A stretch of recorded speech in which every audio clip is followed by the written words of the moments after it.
चलिए good morning. आज हम स्टार्ट करेंगे चैप्टर नंबर 4। वो है अपने पास डिटर्मिनेंट्स और इसका इंट्रोडक्शन। ठीक है। डिटर्मिनेंट बेसिकली एक मैट्रिक्स की फॉर्म होती है अपने पास। If A is equals to A B C D, 4 elements given है, then determinant of A is written as mod of A. इसको मोड ऑफ ए नहीं पढ़ते, इसको डिटर्मिनेंट ऑफ ए पढ़ेंगे अपन। ठीक है। Is equals to A B C d या फिर डिटर्मिनेंट ऑफ ए। ठीक है। और इसके कुछ रूल्स है जो अपने को याद करने हैं। Only square matrices have determinants, मतलब जिसके ऑर्डर 2x2 3x3 4x4 होंगे ना, वो इसी के अपन वैल्यूज़ फाइंड आउट कर सकते हैं। डिटर्मिनेंट ए फाइंड आउट करने के रूल्स हैं कुछ, जैसे डिटर्मिनेंट ए हो गया तो क्रॉस मल्टीप्लिकेशन करेंगे a d minus b c. ये अपने पास 2x2 को सोल्व करने का बेसिक मेथड होता है। और 3x3 को सोल्व करने के लिए अपने पास, जैसे मेरे पास एलिमेंट्स गिवन है A11 A12 A13 21 22 23 31 32 33। तो ए को सोल्व करने के लिए मैथ्स का बेसिक रूल याद रखना, साइन हमेशा अल्टरनेट चलता है। जैसे plus minus plus minus plus minus plus minus plus, ये हो गया मेरे पास। अब मेरे पास 1 2 3 3 रोज है, 1 2 3 3 कॉलम्स है। अपन किसी भी तरीके से इसको एक्सपेंड कर सकते हैं, उसमें कोई कंपलसरी नहीं है। अगर अपन फर्स्ट रो से कंपलसरी एक्सपेंड करेंगे तो ये एलिमेंट्स आएंगे मेरे पास, सेकंड रो से ये वाले, थर्ड रो से ये वाले, first column second column third column, किसी से भी एक्सपेंड कर सकते हैं। मैं लॉन्ग फर्स्ट रो सोल्व करूँगा और ये सबसे इजी होता है। ठीक है। जैसे मैं इसको सोल्व करूँगा तो पहला पॉजिटिव, फिर सेकंड नेगेटिव और थर्ड पॉजिटिव। फर्स्ट रो के एलिमेंट्स को ऐसे नोट डाउन कर लेंगे 1 1 1 2 एंड 1 3। ठीक है। अब इसमें कवर सिस्टम चलता है, जैसे A11 आ रहा है first row and first column में, तो इन दोनों कवर करेंगे। फिर ये बचेंगे अपने पास 4 एलिमेंट्स, इनको क्रॉस मल्टीप्लाई करेंगे। A22 A33 ये आ गया, माइनस A23 A32 ये हो गया। फिर A12 के लिए आ रहा है मेरे पास फर्स्ट रो सेकंड कॉलम में, तो मैं इन दोनों को कवर अप करूँगा, तो ये हो जाएगा A21 A33 minus A23 A31। ठीक है। फिर थर्ड कॉलम थर्ड रो में आ रहा है ये वाला, तो मैं इसको कवर अप करूँगा, तो A21 A32 minus A22 A31। तो ये मेरे पास फाइनल आंसर आ जाएगा। ठीक है। 3.1 में बेसिकली इतना ही है। और इसके बाद 3.2 में अपने पास area of triangle. Consider vertices of triangle are x1 y1 x2 y2 x3 y3। जैसे अपन 10th क्लास में ज्योमेट्री में पढ़े थे वैसे वाले हैं। तो एरिया का फॉर्मूला होता है 1/2।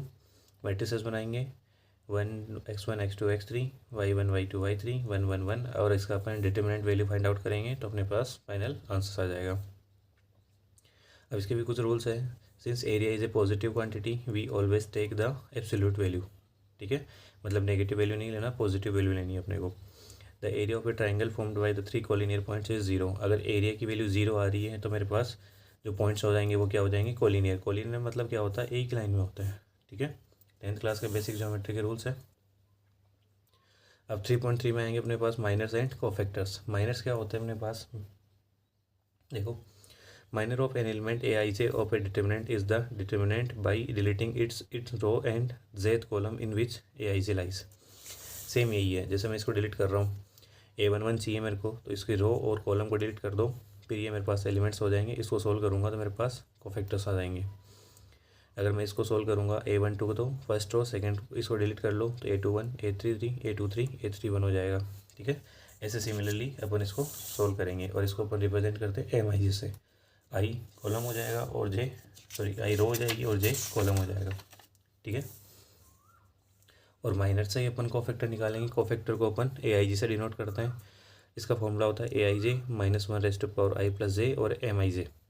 आई जे कॉलम्स होते हैं, मल्टीप्लाई करेंगे, आंसर्स करेंगे, और अपन जब एक्सरसाइज पढ़ेंगे और इजीली बेटर एक्सप्लेन हो जाएगा। ठीक है। नोट करके अपन कुछ पॉइंट्स देखते हैं। If element of a row are multiplied with cofactors of any other row then their sum is 0। ठीक है। और अगर अपन ट्राइंगल का एरिया निकालेंगे सेम रो सेम कोफैक्टर से, तो उसका एरिया हो सकता है A11 A11 A12 A12 A13 A13। तो ये एरिया को शो करता है। और अगर इसके अलावा किसी भी माइनर को एलिमेंट को अपन कोफैक्टर से मल्टीप्लाई करेंगे तो उसका सम कितना आएगा, 0 आएगा। ये बेसिकली MCQs के क्वेश्चंस होते हैं, जब बुक में क्वेश्चंस आएंगे अपन और चेकआउट कर लेंगे इसको। 3.4 के लिए अपने पास adjoint and inverse of a matrix. ठीक है। एडजॉइंट एंड इनवर्स इसके फाइंड आउट करेंगे तो वो हो जाएंगे मेरे पास, the adjoint of a square matrix AIJ is defined as the transpose of the matrix AIJ। मतलब अपन ट्रांसपोज फाइंड आउट करेंगे और उसमें अपने पास उसके अपन निकालेंगे इसके कोफैक्टर्स, और कोफैक्टर्स निकालने के बाद जो भी अपने पास वैल्यू आएगी उसके अगर अपन ट्रांसपोज लेंगे तो मेरे पास उसका एडजॉइंट ए आ जाएगा। ठीक है, और एडजॉइंट ए को डिनोट करने का बेसिक तरीका होता है मेरे पास ये रहा, adjoint A is equal to transpose of A11 A12। यहाँ से अपन कोफैक्टर्स निकाल लेंगे और उसका ट्रांसपोज लेंगे तो मेरे पास एडजॉइंट ए आ जाएगा। ठीक है, इसका ट्रांसपोज मतलब रो को कॉलम में और कॉलम को रो में कन्वर्ट करना होता है। ठीक है, ये हो जाएगा मेरे पास। फिर थ्योरम से कुछ जो अपने को लर्न करनी है, if A be a given square matrix of order n then A of adjoint A is equal to adjoint of A is equal to mod A I, ये डिटर्मिनेंट ऑफ ए आई हो जाएगा। ठीक है, फिर इसके कुछ रूल्स हैं। A square matrix A is said to be singular if mod A is equal to 0 या फिर determinant is equal to 0।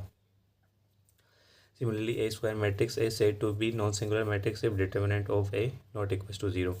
Singular होगी तो डिटर्मिनेंट की वैल्यू 0 आएगी, नॉन सिंगुलर होगी तो डिटर्मिनेंट की वैल्यू 0 के इक्वल नहीं आएगी। ठीक है, थ्योरम नंबर 2 है, if A and B are non singular matrices of the same order then A B and B A are also non singular matrices of same order. अगर A and B non singular matrices है तो A B और B ए का product भी non singular आएगा। ठीक है, theorem number 3 है, the determinant of the product of matrices equal to product of their respective determinants. ठीक है, अगर मैं दो मैट्रिसेस को मल्टीप्लाई करके उसका डिटर्मिनेंट फाइंड आउट करूँगा तो उनके सिंगल डिटर्मिनेंट के प्रोडक्ट इक्वल होगा। ठीक है, और अगर मेरे को एडजॉइंट ए का डिटर्मिनेंट चाहिए तो मैं डिटर्मिनेंट ऑफ ए का स्क्वायर के इक्वल होता है। ये बेसिक रूल है, इसको याद कर सकते हैं अपन। ठीक है, थ्योरम नंबर 4 है, a square matrix A is invertible if and only if A is non singular matrix. ये सबसे इंपॉर्टेंट है ए इनवर्स फाइंड आउट करने के लिए। ए इनवर्स का फॉर्मूला होता है 1/mod ए, एडजॉइंट ऑफ ए हो जाएगा। ठीक है, और अपन इनवर्स का फाइंड आउट करेंगे जब नॉन सिंगुलर होगी, मतलब डिटर्मिनेंट ए की वैल्यू अपने पास क्या आनी है, नहीं आनी चाहिए, 0 नहीं आनी चाहिए। ठीक है, अब 3.5 के लिए अपने पास कुछ एप्लीकेशंस है जो अपने को चेकआउट करनी है। कंसिस्टेंट इनकंसिस्टेंट बेसिकली अपन 10th क्लास में पढ़ चुके हैं। A system of equation is said to be consistent if its solution exist. Three अपने पास पैरेलल, कोइंसिडेंट और यूनिक सॉल्यूशन वाली, तो वही है जिसके सॉल्यूशन एग्जिस्ट करेंगे वो कंसिस्टेंट होगी, और जिसके सॉल्यूशन एग्जिस्ट नहीं करेंगे उसको क्या बोलेंगे अपन, inconsistent. A system of equation is said to be inconsistent if its solution does not exist. ठीक है, फिर अपने पास 10th क्लास में अपन ने 2 लीनियर इक्वेशन सोल्व करना सीखी थी। यहाँ पे अपन 3 सोल्व करेंगे, a1x b1y plus c1z is equal to d1। ऐसे सिमिलरली 3 इक्वेशन हो जाएगी मेरे पास। ठीक है, मैट्रिसेस बनाएंगे अपन, ए बनाएंगे तो a1 a2 a3 b1 b2 b3 c1 c2 c3। x हो जाएगा x y z, और मेरे पास b हो जाएगा d1 d2 d3। ठीक है, इसको सोल्व करेंगे अपन ऐसे मल्टीप्लाई करके, ax is equal to b, a1 b1 a2 b2 b1 b2 b3 c1 c2 c3, और ये हो जाएगा x y z is equal to d1 d2 d3। अब उसके कुछ रूल्स है जो अपने को चेकआउट करना है। If A is a non singular matrix then its inverse exist, तो A X is equal to B, A inverse से मल्टीप्लाई करेंगे, A inverse A X is equal to A inverse B, A inverse A I में change हो गया, A inverse B X is equal to A inverse B हो जाएगा। फिर यहाँ से अपन कंपेयर करेंगे, वैल्यूज फाइंड आउट करेंगे, आंसर्स आ जाएंगे। ठीक है, ये अपन जब एक्सरसाइज चेकआउट करेंगे तब और इजी अपन इसको एक्सप्लेन कर सकते हैं। ठीक है, अभी कुछ बेसिक्स रूल्स याद रखेंगे, बाकी अपन कल अपन इसकी एक्सरसाइज 4.1 स्टार्ट करेंगे, तब और अच्छे से अपन इसको एक्सप्लेन कर पाएंगे। केस सेकंड है मेरे पास, if A is a singular matrix then determinant of A is equal to 0 then solution does not exist. सबसे पहले अपन सिंगुलर नॉन सिंगुलर चेकआउट करेंगे सॉल्यूशन फाइंड आउट करने के लिए। अगर नॉन सिंगुलर आ रहा है तो अपन फर्दर प्रोसेस करेंगे, और अगर सिंगुलर आ रहा है तो अपन वहीं पे सॉल्यूशंस डज नॉट एग्जिस्ट करके अपन इसको ख़त्म करेंगे। तो ये बेसिकली इंट्रोडक्शन था अपने पास डिटर्मिनेंट्स का। अगर इसके अलावा अपने पास कुछ और चीज़ें आती है तो मैं उसको एक्सरसाइज के क्वेश्चंस के साथ एक्सप्लेन करता चलूँगा। ठीक है, बाकी के लिए अपन इसको अब यहीं पे ख़त्म करेंगे, फिर नेक्स्ट क्लास